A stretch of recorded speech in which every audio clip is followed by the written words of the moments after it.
Monsieur le professeur, vous êtes le bienvenu ici à Dakhla, dans notre émission, dans le journal de Al Jazeera. Parlez-nous ici de votre présence ici au Festival international de cinéma. Mais d'abord, je vous remercie de cette interview et je remercie surtout Rita Al-Khayat et Sharaf Din qui m'ont appelé quand j'étais au Festival du cinéma africain de Khouribga pour me demander si je voulais bien venir à Dakhla pour participer au Festival international du cinéma de Dakhla. Je dois dire que c'est la première fois que je viens à Dakhla. C'est une ville charmante, une ville en construction, puisque je vois qu'il y a de plus en plus d'espace qui est occupé. Et surtout, j'ai trouvé une organisation parfaite. Alors, vous pensez que Dakhla, il peut être la ville de cinéma comme Ouarzazate? Absolument, absolument. Il n'y a aucune raison que Dakhla ne soit pas une ville de cinéma, puisque nous en sommes, si j'ai bien compris, à la 10e édition.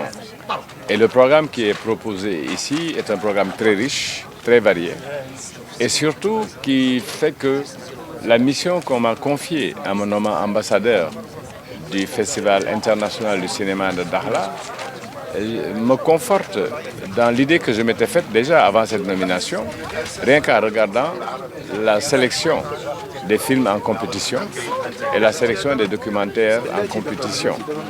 Il y a une représentation très diversifiée de l'Afrique et ça, c'est une des missions que je vais embrasser en tant qu'ambassadeur, de davantage créer de liens entre l'Afrique subsaharienne et Dakhla, et en particulier mon pays, le Sénégal, avec Dakhla, puisque nous avons une très forte communauté sénégalaise ici à Dakhla, ce qui m'a fait bien plaisir, et davantage mettre l'accent sur la proximité d'idées dont le cinéma est porteur.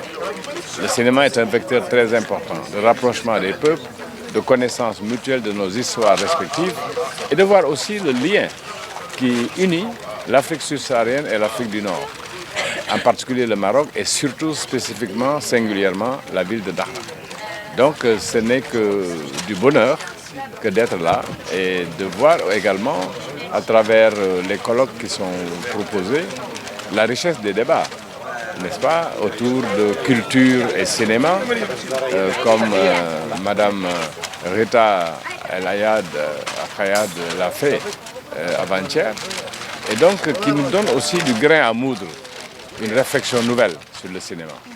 Et ça, nous les critiques, nous avons une responsabilité de prolonger ce travail-là et de faire en sorte que le cinéma réponde à une de ses fonctions fondamentales, d'éveil des consciences, de conscientisation, j'ai dit tout à l'heure de rapprochement, mais surtout de voir que nous avons un destin commun.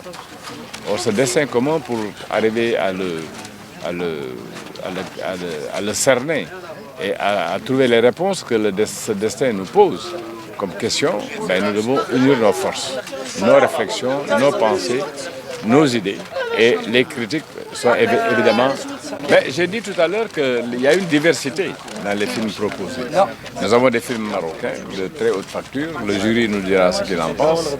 Nous avons des films de l'Afrique subsaharienne qui sont également de très haute facture, dont certains ont déjà été présentés au Festival panafricain du film de Ouagadougou, le FESPACO. Et je crois que ce serait bien, c'est une bonne chose qu'un autre regard soit jeté sur ces films qui ont déjà été présentés. Et de ce point de vue-là, je pense que le choix de Dakhla a été un très bon choix. Ah, merci.